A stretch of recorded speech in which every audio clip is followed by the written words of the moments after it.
A world of blurry dots of light. A world of only one color. That's the world of visually impaired people. Two people, one from Vietnam and the other from the UK, share the love and idea to help visually impaired children through touch. They read together and experience the outside world so that children with visual impairment can integrate, learn, and have a better future. Chạm mà con được sầu ạ. Hình con thích là hình bàn tay ạ. Cũng nhanh lắm. Như cháu chỉ một vài lần là cháu nhận biết được ngay. Con hiểu được kỹ hơn và cảm nhận thấy thích thú hơn, muốn khám phá nhiều hơn.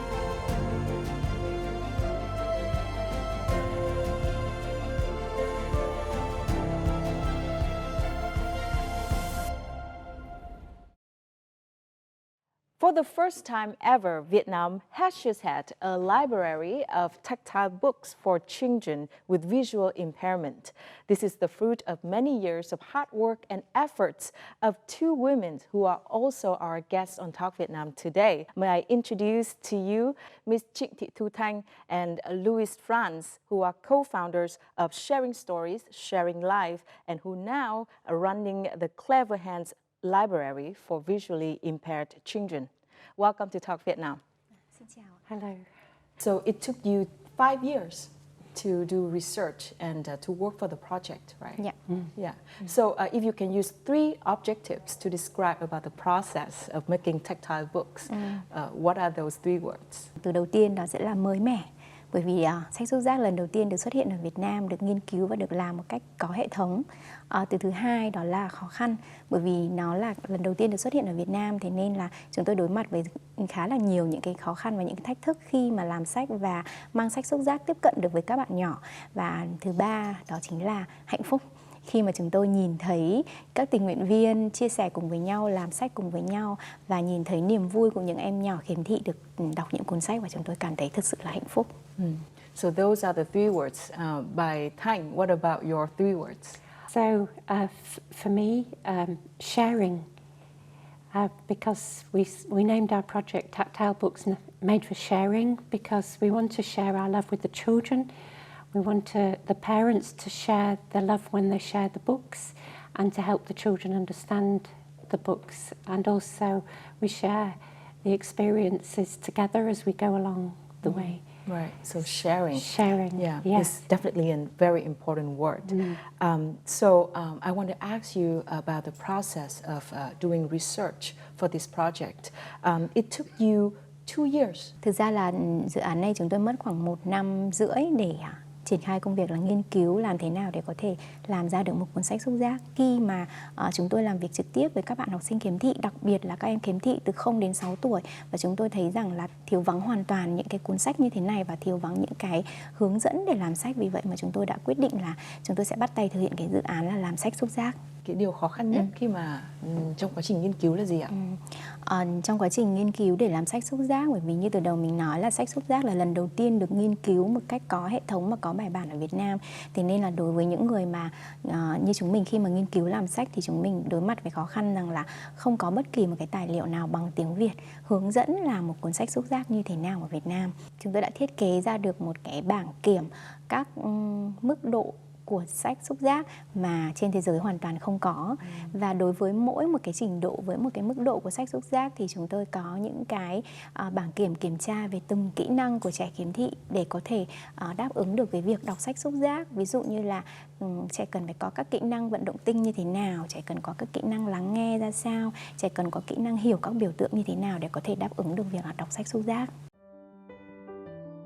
Thu Thanh became a national center for special education research researcher. And from 2019 to 2020, she received a scholarship from Perkins School for the Blind in the United States. There, she acquired comprehensive knowledge and experiences in supporting visually impaired and multi-disabled children and connecting with others organizations that support these special needs children. Louise France graduated with a bachelor's degree with honors in primary education in 1985.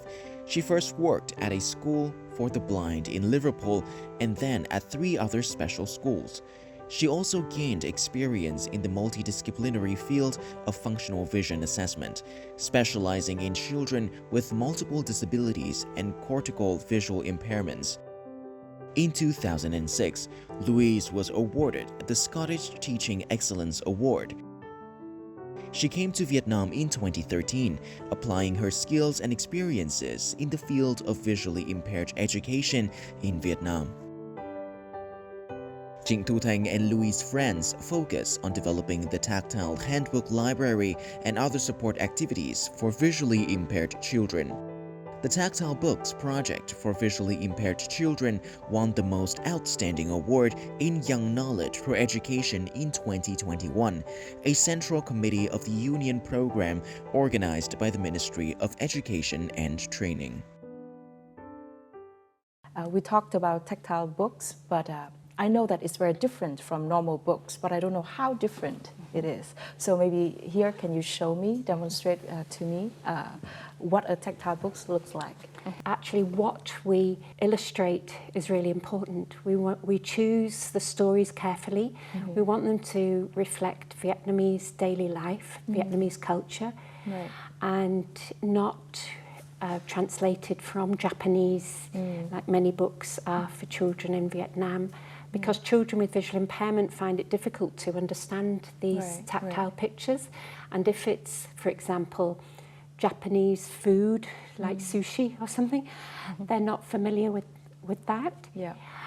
So we want it to be about Vietnamese things. So we've actually had to write some of our own stories so that we can reflect daily life here. It's like Tang would write Mùa Xuân đến rồi or Mùa Thu đến rồi. We have a whole series about the different seasons. Right. And I wrote some about some twins, a pair of twins called Đài and Tâm, because I live in Ba Dinh, and it's a very typical ngõ, alley in Ba Dinh, and very narrow. And I love it when I have the windows open and I can hear the sounds of people in the alley. And I thought, if there was a child with visual impairment living here, they would like to sit on the balcony and listen to those sounds and go out with their white cane and explore the alley themselves and get to know all the neighbours. Yeah. So do you have a book of sounds? We have a book about these children, and actually a series of books, but we haven't, a series of stories, but we've only made one book so far.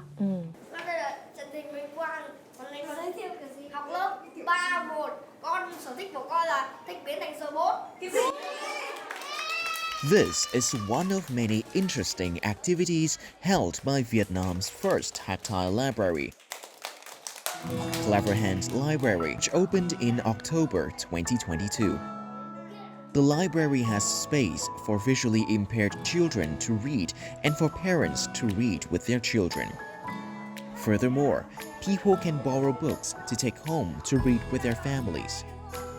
Currently, the library has more than 60 tactile books classified by level from easy to difficult for visually impaired students to learn about the world around them. Đọc sách là con thích ạ. Sách ở đây có điều đặc biệt, chạm với con được sờ ạ. Hình con thích là hình bàn tay ạ. Con thích nhất ở thư viện này đó là có những quyển sách xúc giác giúp cho bọn con biết thêm nhiều điều mới ạ. Hôm nay con đã biết thêm hình chiếc đàn guitar và con chưa bao giờ được sờ. Chúng tôi cũng phải làm việc với nhau và trao đổi rất là nhiều về việc là có phải điều chỉnh cái nội dung của cuốn sách hay không để cho cái phần ngôn ngữ nó dễ hiểu hơn. Tuy nhiên thì khi mà làm sách xúc giác thì chúng tôi phải tính toán và cân nhắc rất là nhiều yếu tố, và trong quá trình đó thì chị Louise là một người đã giúp tôi học hỏi được thêm rất là nhiều điều khi mà chúng ta truyền tải một câu chuyện. Activities and games such as guessing objects through smell and writing introductions in Braille are also held at the library to allow visually impaired students to exchange and learn from each other. Mỗi mỗi lần đưa con đến đây phụ huynh cũng vui mừng vì một cái sân chơi rất bổ ích cho các con, bởi vì các cô rất là tâm huyết, tức là tạo mọi điều kiện để cho các con được khám phá mọi thứ xung quanh mình. The tactile library is a result of the dedicated work of Miss Trịnh Thu Thanh, Mrs. France, and their associates. They want it to be a place where the visually impaired can explore the world in a way that is intimate and easy to understand, and a catalyst to help to spread a reading culture to young people with visual impairment.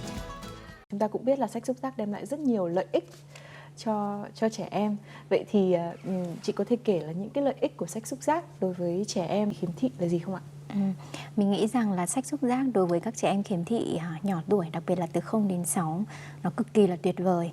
Cái đầu tiên đó chính là nó sẽ phát triển cái khả năng phát triển biểu tượng của các bạn nhỏ khiếm thị. Khi mà các bạn ấy sờ từ cái đồ vật thật đến những cái hình ảnh mô hình, rồi đến cái hình ảnh xúc giác ở trên trang, nó theo một cái trình tự từ dễ cho đến khó, nó giúp hình thành các bạn nhỏ khiếm thị một cái biểu tượng trọn vẹn và đầy đủ nhất. Và cái thứ hai nữa đó là trong mỗi quyển sách xúc giác thì dự án làm sách này luôn luôn có cả chữ in và chữ nổi để cho các bạn ấy được làm quen với chữ nổi từ rất là sớm. Thậm chí là từ 1 tuổi là các bạn đã có thể sờ chạm và hình dung được rằng chữ nổi sẽ là như thế này.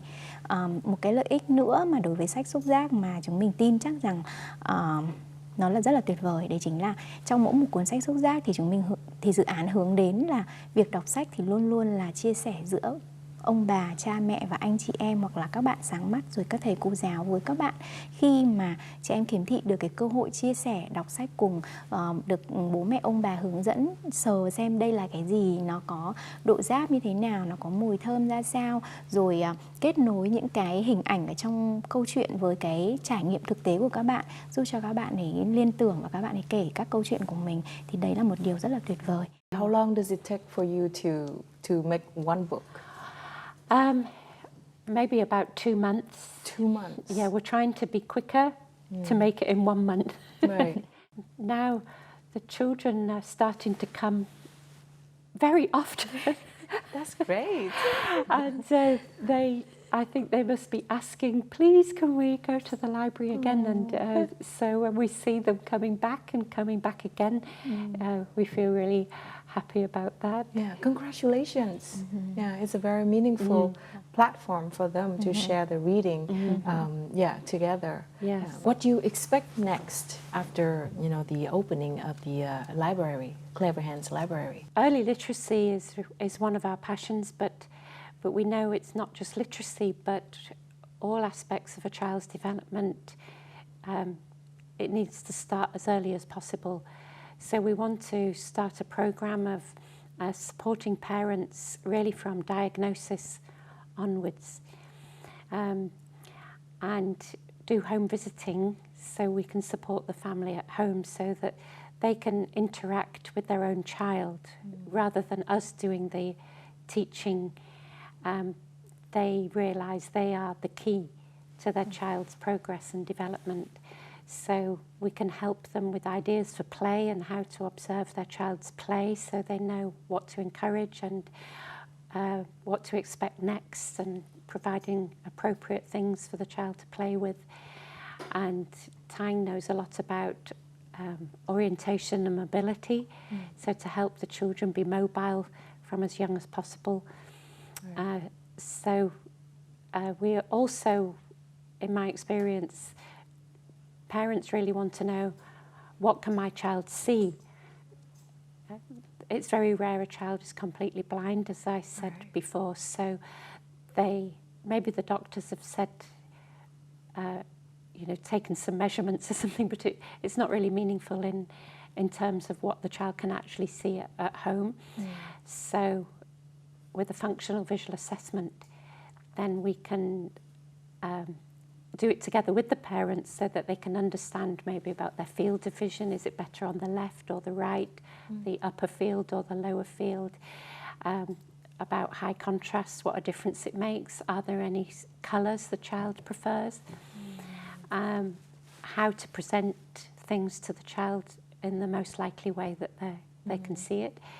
So in that way they can make the most of the little bit of vision that they have.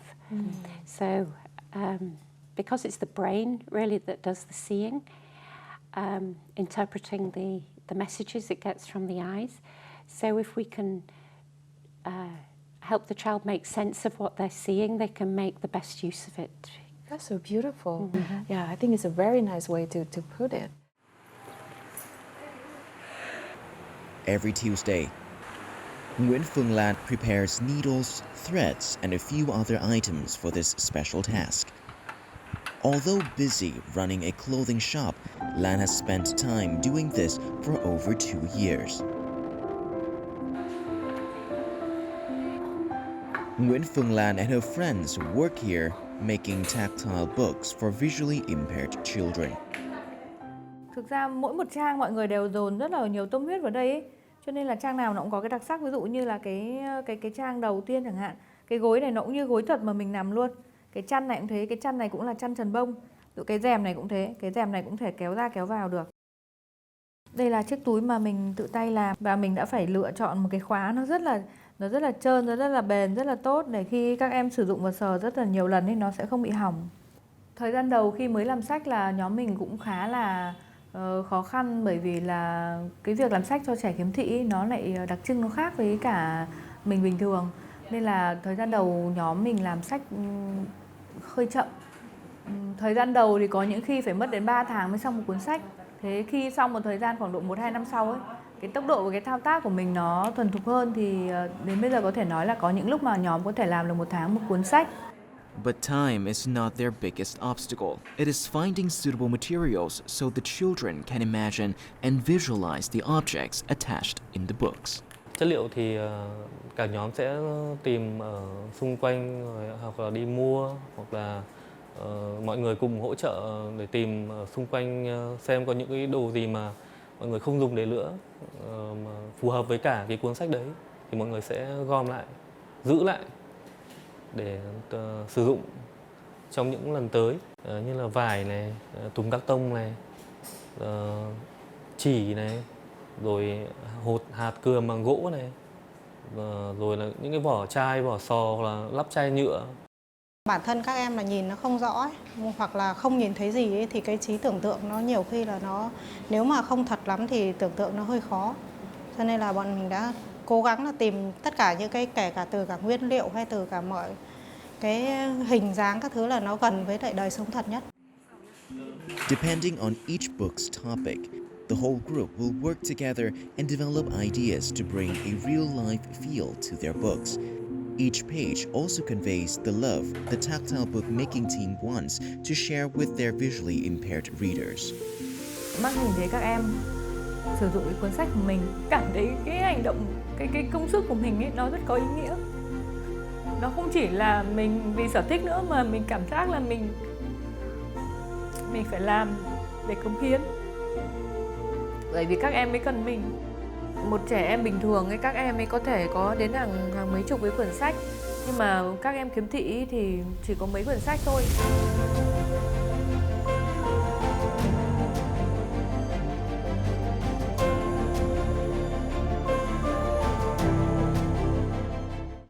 Để mà có được đủ sách cho các bạn đến đọc sách thì rõ ràng là cái việc làm sách nó cũng rất là quan trọng. Và trong cái quá trình làm sách đó thì chị và cô Louise đã nhận được cái sự giúp đỡ của những tình nguyện viên hoặc là những người khác như thế nào? Có lẽ rằng là các chị tình nguyện viên là những người gọi là linh hồn của dự án này, và nếu như không có các chị tình nguyện viên thì sẽ không thể nào biến những ý tưởng của chị Louise và Thanh trở thành những cái cuốn sách đến tay được các em nhỏ. Đợt vừa rồi thì trong nhóm tình nguyện viên có một cái sự thay đổi rất là lớn. Đấy là lần đầu tiên nhóm có một anh nam giới đến. Thực ra anh nam giới ấy thì cũng là một thành viên trong gia đình của một chị tình nguyện viên cũ. Và chị tình nguyện viên này đã giới thiệu đến em trai của mình. Sau đó thì em trai đã mang cả vợ của mình đến, có nghĩa là cả một gia đình cũng có chị gái, có em trai và em dâu đều tham gia đến để làm sách. Và bạn tình nguyện viên nam này là một cái người mà chế tác các vòng tay hoặc là nhẫn hoặc là khuyên tai bằng kim loại ấy. Thế nên là bạn ấy rất là am hiểu về các chất liệu và sử dụng những cái chất liệu một cách hoàn hảo ở trên cái trang sách, và khi mà có anh ấy đến thì cái tốc độ làm sách nhanh hơn, đẹp hơn và tạo một cái không khí cũng khác hơn so với các buổi làm sách trước đây. Rất là tuyệt vời. Thường thì những cái người tình nguyện viên đấy thường là họ sẽ có người trong gia đình có vấn đề về nhìn hay là họ là những người bình thường, có thể là như tôi hoặc là bất cứ ai trong xã hội. Vâng, thực ra thì với nhóm tình nguyện viên hiện nay đang làm cho Thư viện Sách Xúc Giác thì hầu hết họ đều là những người rất là bình thường như chúng ta. Họ cũng không có bất kỳ một ai trong gia đình có vấn đề về thị giác. Đầu tiên thì họ tham gia dự án này bởi vì là họ có sở thích thêu thùa may vá thôi. Thế nhưng mà khi mà đến làm việc cùng với nhau, chia sẻ những cái ý tưởng để làm những cuốn sách, và chính những anh chị tình nguyện viên này khi mà nhìn thấy những đứa trẻ khiếm thị tiếp nhận cái cuốn sách mà họ làm ra, sờ, đọc và thể hiện một cái niềm vui thích thú thì càng khiến cho các anh chị tình nguyện viên muốn gắn bó lâu dài hơn đối với dự án. Rất là tuyệt vời. So now it's a question for you. We are very curious.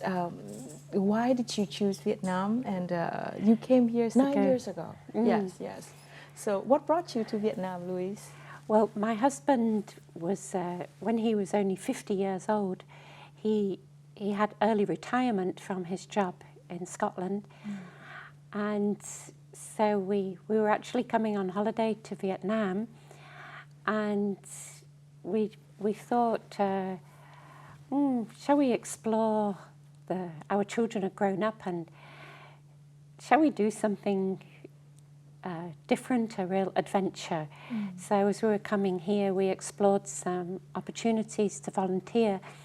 It was an opportunity for me to teach English to children with visual impairment. And so that was the opportunity that brought us here.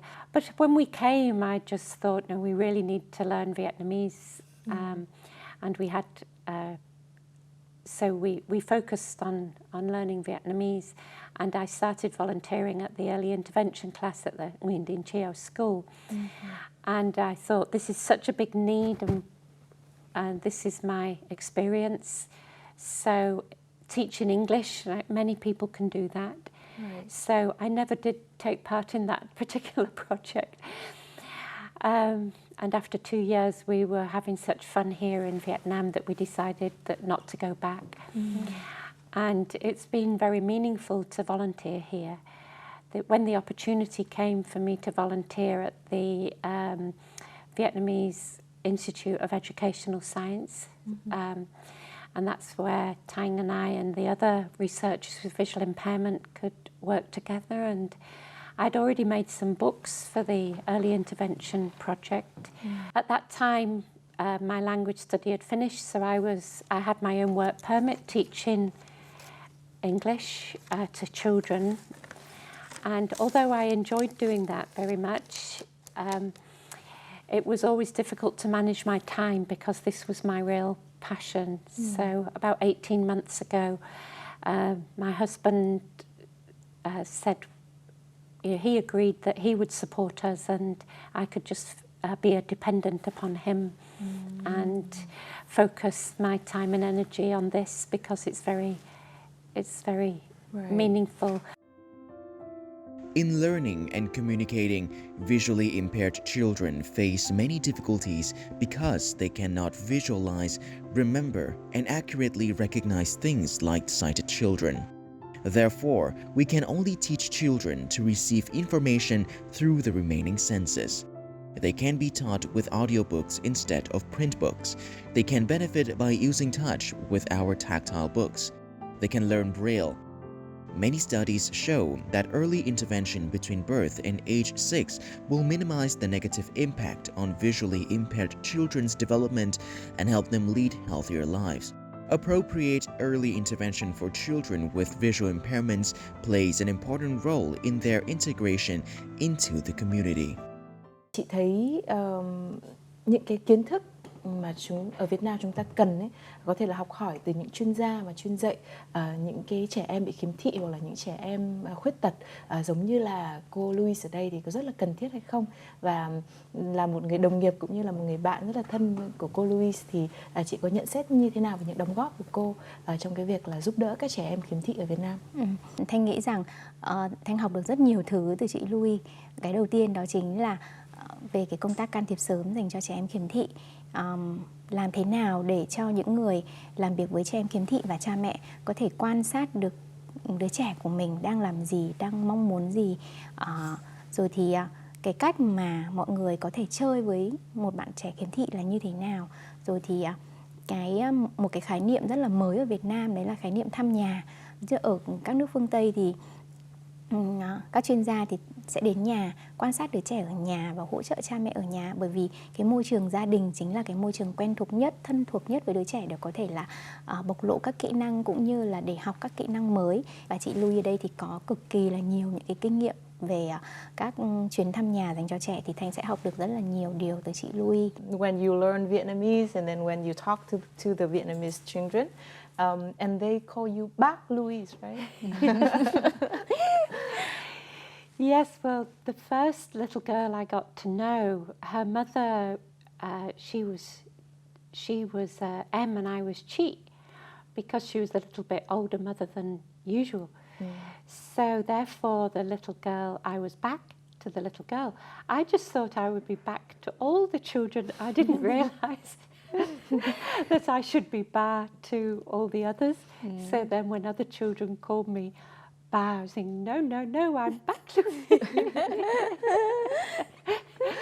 And among the students that you interacted with, there's a girl, and her name is Nhi.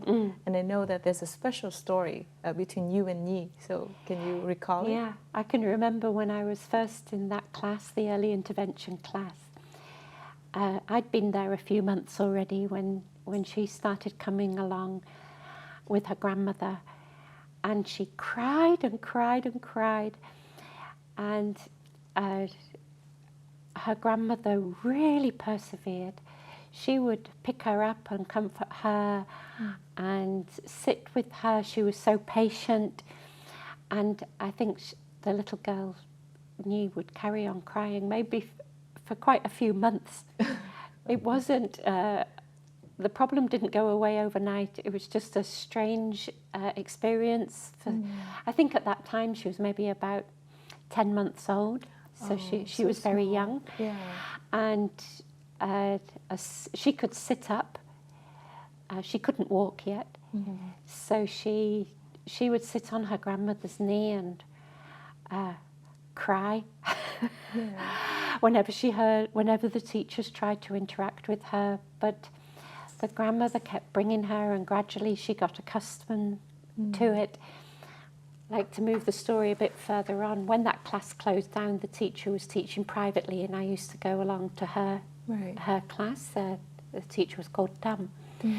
And we were sitting on the floor, and I was just really encouraging the grandmother not to intervene too much, like not to interrupt the child's play, but to sit back and just intervene if it was really necessary to help her find something. And the grandmother was just really taking on board what I was saying, and it really warmed my heart, to see her interacting with her own child, and I could take a back seat and just let the grandmother support Nhi as she was playing.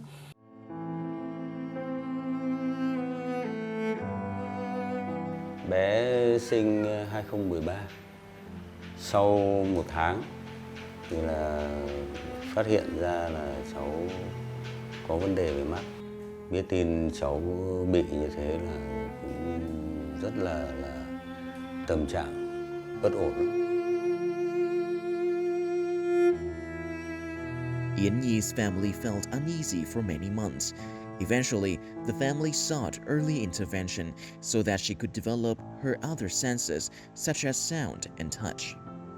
Fortunately, when Yến Nhi turned 3, her family brought her to an early intervention class with the support of Miss Trịnh Thu Thanh, Mrs. France, and the other teachers.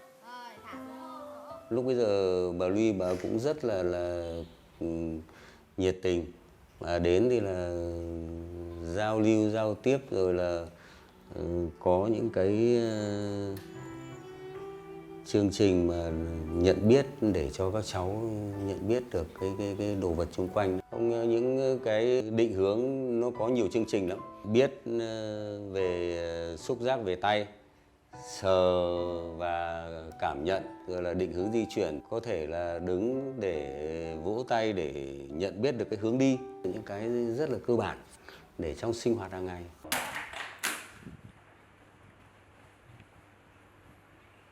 Đâu, sách trao đổi của con đâu? Sách, đây là sách tiếng Việt. Rồi, để đây. Hôm nay học bài gì? Hôm nay học bài con đường đến trường. À, con đường đến trường rồi. Con sẽ đọc một lượt bài đấy. Con đọc một lượt thì bài con đường đến trường, thế xong là con lắp bảng con viết nhá. Ở trường con thích học toán, tiếng Việt, công nghệ và tin ạ. Con thích cả môn tiếng Anh ạ. Today, Yến Nhi is 9 years old, and the family is proud to share what she has accomplished. Cháu nhớn rồi thì mình cũng rất là thuận lợi, chỉ hướng dẫn 1-2 lần thôi là cháu làm được. Vệ sinh cá nhân là cháu tự làm được. Đấy, rồi là các cái đồ đạc, các thứ sách vở là cháu để đâu là cháu nhớ.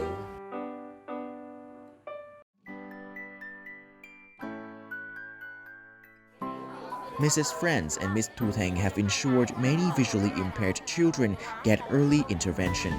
This has given them more opportunities to fit in and be confident. Tôi cảm thấy là cái tấm lòng của hai cô Thanh và bác Louise dành cho các con rất lớn. Cái sự quan tâm và chia sẻ của cô và bác Louise là rất tâm huyết và nhiệt tình với các con.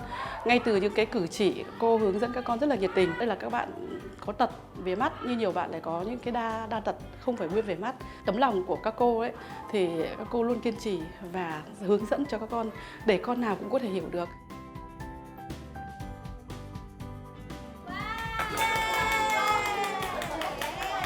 What is your advice for parents who have children with a visual impairment, and maybe some advice for them to have early intervention, and what they should do? The parents, what should they do to help their children?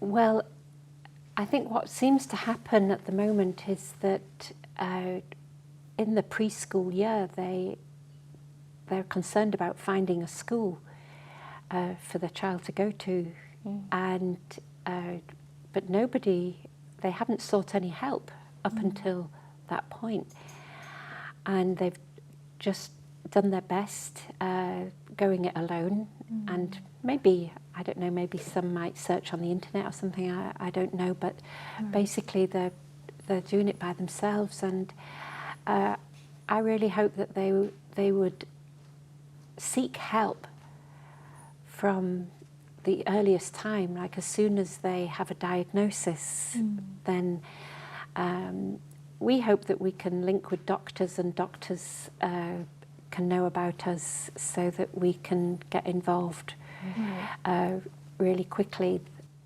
I know that with my sister having learning difficulties, that was in the 1960s, and there was no one to help my mum. And I think she would have so liked it if she could just share her story, have some help from someone, and she really cared about education very much, but she didn't know how to help my sister, and everything got too much for her. And I think for parents to speak up and tell others about their child, and to seek help, and share their story. That's why we're called Sharing Stories, Sharing Life. That we want to listen to not just our stories in the books, but we're there to listen to their story, and then we then we can think, how can we help? And then I think making time to play with their own child, instead of thinking, let's find a teacher who can teach my child, to think of themselves as the best teacher for their child, and just making time to play and get to know their child and bond with their child, because I've never met a parent who doesn't love their child. You know, when I was in Glasgow, I would often be home visiting with maybe a very young parents, sometimes teenage parents, sometimes single parents, a child with multiple disabilities, not just visual impairment, but other physical disabilities, epilepsy, very complex needs. But that love is always there, even if they feel quite helpless and hopeless at the beginning. Through sharing their story and work together and actually knowing how to interact and play with their child, such a strong bond comes, because the love is already there, and then they're feeling like they're making a difference and can see their child progressing. Then they start to feel very passionate about doing all that they can to help the child. So I think making that time to get to know their own child and really believe that they are the key to make a difference with their own child, and other people are there to help if they share their story. As you said, the love of parents are unconditional, and with knowledge and seeking for professional help, they would help their child much better. Vài ngày sau thì con cố gắng nhảy qua một vũng bùn. Đây là gai ở sâu bướm này. Ôi dồi ôi. Có con gì có sâu bướm. Em treo thôi mà. Không sợ đâu. Em sợ mà có sao đâu. Con ấn tượng nhất là con khỉ trèo lên ngọn cây cao, rất là cao. Children with visual impairment in the Play and Learn group had access to a special kind of literature in Hanoi Botanical Gardens, the tactile book. Entirely handmade, these special books are made of thick duffel or cardboard. The pages contain fabric patterns and different textures to create tactile images. Each page also has printed and braille text, so they can also be read by the sighted. Making the first ever tactile books for visually impaired children in Vietnam is the culmination of 5 years of diligent research and effort by the Play and Learn team, led by Chị Trịnh Thu Thanh, Louise France, and their friends. Đuôi này, đáng yêu ghê. Kiểu họ làm như thật ý. Sách xúc giác thực ra là một cái phương tiện để cho các con tiếp thu kiến thức rất là tốt, và con không nhìn được nhưng con cảm nhận được bằng tay, thì cảm nhận được là hình thái của câu chuyện đấy nó như thế nào, và cái nội dung con tiếp thu rất là nhanh. Xoay chân bạn bên cạnh ấy, xoay chân của bạn bên cạnh ấy nhá.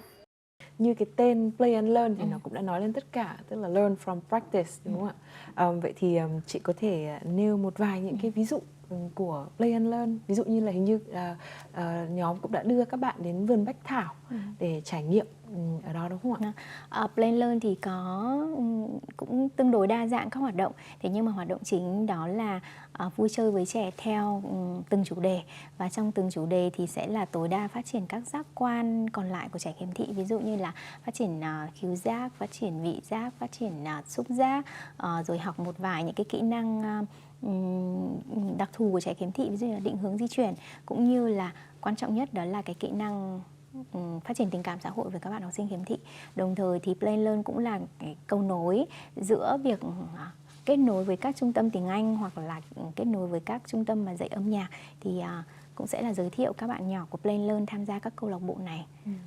Khi các bạn tham gia vào những hoạt động của Play and Learn ấy, thì chị có thấy rằng là cái khả năng học tập cũng như là tiếp thu của các bạn nó được cải thiện hơn Mình nghĩ là sau khi mà các bạn tham gia vào nhóm Play and Learn, được tham gia rất là nhiều những cái hoạt động trải nghiệm thực tế để phát triển các giác quan, thì cái khả năng mà các bạn ấy quan sát, tìm hiểu về thế giới xung quanh cũng như là yêu thích cái sự khám phá, cái sự tò mò về thế giới xung quanh của các bạn ấy được cải thiện rất là rõ rệt. Đồng thời là bởi vì trong cái sinh hoạt chung đấy thì là đều là các bạn khiếm thị và các bạn ấy đồng điệu về tâm hồn, đồng điệu về cảm xúc với nhau, và các bạn ấy chia sẻ rất là nhiều những cái câu chuyện với nhau trong cái nhóm Play and Learn. Vậy thì cái mô hình Play and Learn này ở Việt Nam ấy nó có phổ biến không ạ? Thực ra mô hình Play and Learn ở Việt Nam thì cũng giống như sách xúc giác, là hiện nay chỉ có duy nhất một nhóm Play and Learn ở ngoài Hà Nội. Mình rất là mong muốn là cái mô hình Play and Learn này cũng sẽ được nhân rộng ở các tỉnh, đặc biệt là các tỉnh thành lớn mà có các trường dành cho trẻ em khiếm thị, ví dụ như là Hải Phòng, Thái Nguyên, Đà Nẵng hay là Thành phố Hồ Chí Minh.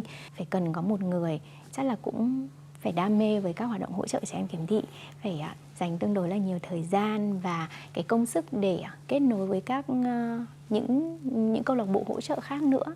Thì cái yếu tố con người là yếu tố rất là quan trọng, và mình hy vọng rằng là trong tương lai ở Hải Phòng hay Đà Nẵng hay Thành phố Hồ Chí Minh mà họ nhìn thấy cái mô hình Play and Learn ở Hà Nội phát triển rất là tốt như thế này, thì sẽ có những người sẽ được truyền cảm hứng từ mình để có thể gây dựng một câu lạc bộ Play and Learn. Và lúc đó thì mình rất là sẵn sàng, mình sẽ chia sẻ toàn bộ những gì mà mình đã đang làm với Play and Learn với người đó. Now it's a question from bigger picture. I want to ask you about the situation of special education in Vietnam. What do you think about the weaknesses and maybe space to improve to help, bring about better special education for Vietnamese children with disabilities? I think often in many countries, visual impairment education is one of the first areas of special education to develop, maybe for the hearing loss as well. And so in the past in Vietnam there has been training for teachers in visual impairment education, and so Thanh was trained in that way. But nowadays, because the decision has been made to train teachers generally to be teachers of special education, so they need to learn about all different types of disabilities, not just one, so that they can support inclusion in mainstream schools. And I am a passionate believer in inclusion in mainstream. That was my job, to support children with visual impairment in mainstream schools in Scotland. However, because the incidence of visual impairment is much lower than other disabilities, then the priority is given for training in general learning difficulties, specific learning difficulties, autism, and specific language disorder and things like that, because they're more common. And sadly, I think that there is now less training than there was for teachers with visual impairment. Not just for children who are blind, but for the partially sighted as well. I think it's really important that we don't, in Vietnam, that teachers are trained how to teach children with visual impairment. And the teachers that I worked with in the early intervention class had training in visual impairment, and Thanh does, and the researchers did, but now there's much fewer. So I would appeal that the teachers receive training about visual impairment. There's nothing more important than teachers. I think. Well, so thank you so much. The most important takeaway for me after this talk show with you two is the word sharing. And I really thank you for all of your efforts and hard work to bring better life to children with a visual impairment in Vietnam. And we wish you all the best for your future projects. Xin cảm ơn. Yes. Thank you. Small actions, but with powerful impacts to individuals who really need them. Those are what our guests have been doing for the past 5 years. So join hands if you can and wish them all the best for the future endeavors. That's also brought us to the end of our Talk Vietnam today. Thank you for watching and goodbye for now.